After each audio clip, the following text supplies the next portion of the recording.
टाकला तर ऊसाच्या शेतात पडतो की काय अशी परिस्थिती आहे. आणि इतकी समृद्धी आहे, पण गावठाणाचा विस्तार न झाल्यामुळं लोकांना चांगली घरं बांधता येत नाही, हे पण माझ्यासारख्याला लगेच लक्षात आलेलं आहे. जर का तुम्हाला एवढंही 10-15 हेक्टरचं गावठाण दिलं तर सगळे फार मोठ्या मोठ्या घरं बांधतील होते, शेतात घर बांधायला. त्यामुळं पण अतिशय आनंद वाटला. आणखी या इतक्या छोट्या गावामध्ये आपण पतसंस्थेची बँकेची स्थापना केली आणि तिचा विस्तार किती शाखा आहे? 5 शाखामध्ये विस्तार आहे. 200 कोटीच्या ठेवी आहेत आणि 0 NPA असलेली ही शाखा आहे. आणखी उलाढाल किती रकमेची आहे कोण आहे? 400 कोटीचा व्यवसाय इथून होतो आहे. मी इथं आतमध्ये येताना पाहायला लागलो की प्रधान कार्यालय खरंच एखाद्या कुठल्या तरी राष्ट्रीयकृत बँकेचं प्रधान कार्यालय असावं अशा प्रकारचं आतला सगळा सेटअप, कामाची पद्धत, खूप अतिशय आनंद झाला एवढ्यासाठी की मी पण एका गावात काम करतो. आपण सगळ्यांनी ऐकलं असेल, माझं निढळ गाव आहे आणि माझ्या निढळ गावामध्ये गेले 42 वर्ष मी विकासाचं काम करतो. दुष्काळातलं काम आहे. मी पण एक पतसंस्था स्थापन केलेली आहे, त्याच्यात 5 शाखा आहेत, मुंबई, पुणे, साताऱ्यापर्यंत. त्यामुळे मला हे सहकार आणि त्याच्यातलं सगळं कामकाज तर माहिती आहेच, पण मी महाराष्ट्र राज्याचा सहकार आयुक्त आणि निबंधक सहकारी संस्था म्हणून 3 वर्ष काम केलं आहे. आणखी चुकीचं काम करणाऱ्या 54,000 सहकारी संस्थांनी माझ्या काळामध्ये बंद केलं होत्या महाराष्ट्रामधल्या, आणि असल्या चांगल्या चांगल्या शाखाच फक्त राहिलेल्या आहेत तर सहकारामध्ये अतिशय बापू उत्कृष्ट काम करत आहेत. कृष्णा उद्योग म्हणून त्यांचा व्यवसाय आहे. मला हे माहीत नव्हतं की मी बापूंना विचारलं की हे मानसिंग नाव काय आहे, तर त्यांनी सांगितलं की त्यांचे चिरंजीव त्यांचा मृत्यू झाल्यानंतर त्यांचंच नाव ह्या बँकेला त्यांनी दिलेलं आहे. घरामध्ये एवढा मोठा शॉक बसून सुद्धा बापू पुन्हा सामाजिक आणखी राजकीय जीवनामध्ये प्रगती करतायत, आपल्या सगळ्यांना साथ देत आहेत.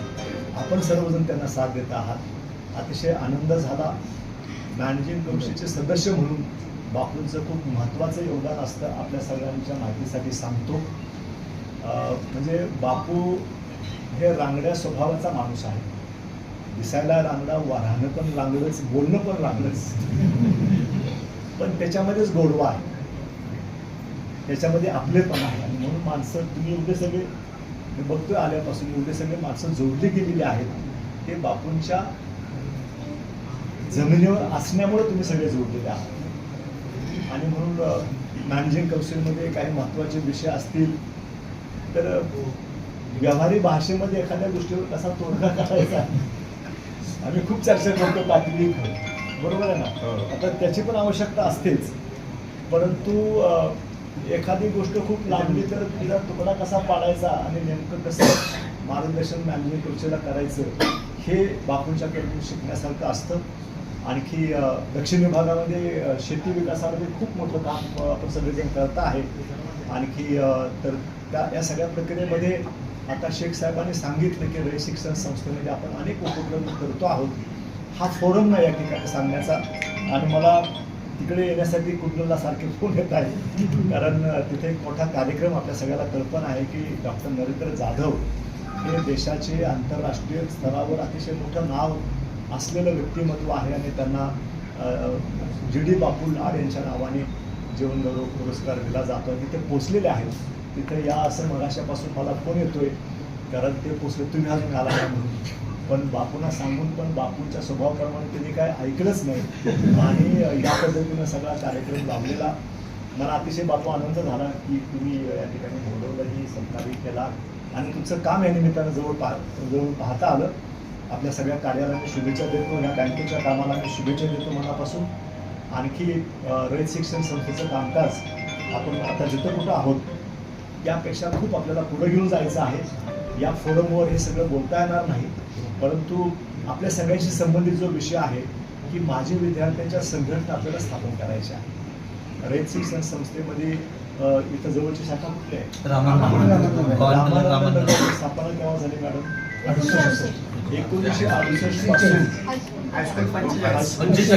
45 हायस्कूल झालं. 45 पासून हायस्कूल म्हणून जेवढी माणसं शिकून बाहेर पडली 68 तासून कॉलेजमधून जेवढी माणसं शिकून बाहेर पडली त्या सगळ्यांना एकत्र आणून त्या सगळ्यांचे त्या त्या शाखेचे माजी विद्यार्थी संघटनेचे सदस्य त्यांना करून घेण्याचं काम आता सुरू केलेलं आहे.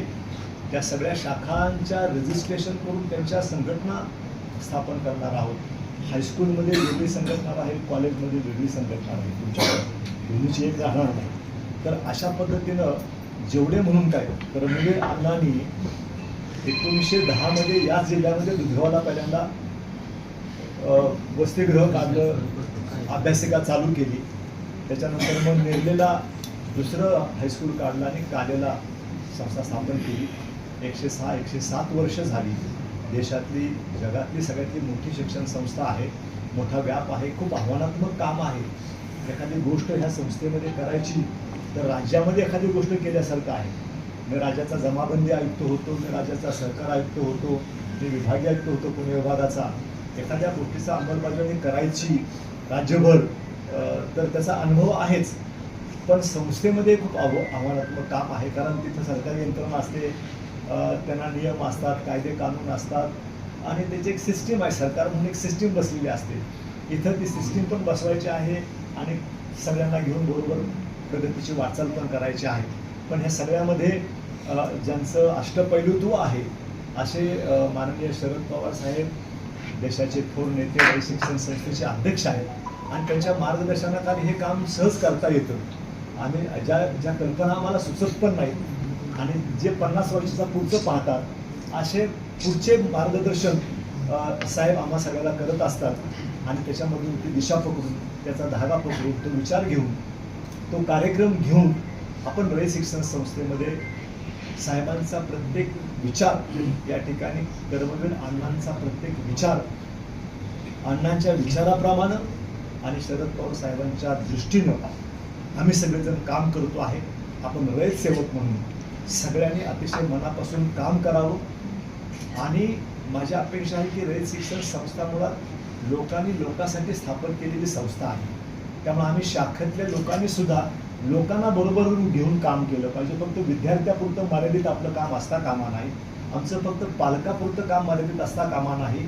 आम्ही गावाचे झालो असले पाहिजे आणि गाव आणखी शाखा आणि शाखेतले पालक आणि शिक्षक आणि विद्यार्थी यांच्यामध्ये अंतरच असता कामा नये. ते कुटुंब म्हणून त्यांनी काम करावं ही अपेक्षा मी आपल्याकडून व्यक्त करतो. बापू, आपल्या सगळ्या सहकाऱ्यांना, नंतर शेख साहेब, आपण पाटील साहेब, आपण कोल्हापूरवरून आला तेवढ्याच कामासाठी मी पुन्हा एकवेळ आपण सर्वांना धन्यवाद देतो. आणखी माझं लांबलेलं भाषण थांबवतो. जय हिंद, जय महाराष्ट्र.